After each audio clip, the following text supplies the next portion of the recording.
ইরানে প্রবেশের পর খোঁজ মিলছে না মার্কিন স্পেশাল ফোর্সের। কারণ কি জানা গেল? ইরানে ভূপাতিত মার্কিন যুদ্ধবিমানের এক ক্রু সদস্যকে উদ্ধারে শুক্রবার রাতেই দেশটিতে প্রবেশ করে যুক্তরাষ্ট্রের স্পেশাল ফোর্স। ব্রিটিশ সংবাদ মাধ্যম দ্য টেলিগ্রাফের প্রতিবেদন অনুযায়ী চলমান যুক্তরাষ্ট্র, ইসরায়েল ও ইরান যুদ্ধের মধ্যে এ ঘটনাকে নতুন করে উত্তেজনা বৃদ্ধির ইঙ্গিত হিসেবে দেখা হচ্ছে। ইরানের আকাশ সীমায় একটি মার্কিন F-15 যুদ্ধবিমান ভূপাতিত করা হয়েছে বলে জানা গেছে। যুদ্ধ শুরুর পর শত্রুপক্ষের হামলায় এটি প্রথম কোনো মার্কিন যুদ্ধবিমান ধ্বংসের ঘটনা।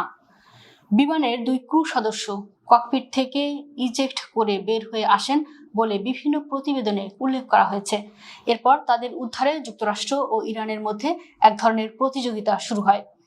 মার্কিন বাহিনীর দুটি হেলিকপ্টার ও নিচ দিয়ে উড়ে চলা জ্বালানি সরবরাহকারী বিমানের সহায়তায় এক ক্রুকে উদ্ধার করা হয়। তবে অভিযানের সময় ইরানের ছোড়া গুলিতে দুটি হেলিকপ্টারেই আঘাতপ্রাপ্ত হয়। এর মধ্যে একটি থেকে ধোঁয়া বের হতে দেখা গেলেও তার নিরাপদে ইরাকের ভূখণ্ডে অবতরণ করে বলে কর্মকর্তারা জানিয়েছেন। অন্য ক্রু সদস্যদের অবস্থান শুক্রবার রাত পর্যন্ত অজানা ছিল। এদিকে ইরানের গণমাধ্যমে স্থানীয় মিলিশিয়াদের মার্কিন ক্রুকে খোঁজার অভিযান চালানোর দৃশ্য প্রচার করা হয়। তাকে জীবিত আটক করতে পারলে $60,000 পুরস্কার দেওয়ার ঘোষণাও দেওয়া হয়। এদিকে শুক্রবার রাতেই হরমুজ প্রণালীর কাছে একটি মার্কিন A-10 যুদ্ধবিমান ধ্বংস হওয়ার খবর পাওয়া যায়। তবে মার্কিন কর্মকর্তারা জানিয়েছেন ওই বিমানের পাইলটকে উদ্ধার করা হয়েছে। প্রসঙ্গত, যুক্তরাষ্ট্রের সংবাদ মাধ্যমগুলো বলছে ইরানে একটি মার্কিন যুদ্ধবিমান ভূপাতিত হওয়ার পর নিখোঁজ এক ক্রুকে খুঁজতে তল্লাশি চালিয়ে যাচ্ছে মার্কিন বাহিনী। এর একজন ক্রুকে উদ্ধারের দাবি করছে যুক্তরাষ্ট্র। ইরানের দক্ষিণাঞ্চলে F-15 যুদ্ধবিমানটি ভূপাতিত হয়েছিল। ইরানের নিরাপত্তা বাহিনী এখনো বিমানটির ক্রুকে খুঁজে পেতে তল্লাশি চালাচ্ছে বলেন দেশটির রাষ্ট্রীয় সংবাদ মাধ্যম জানিয়েছে।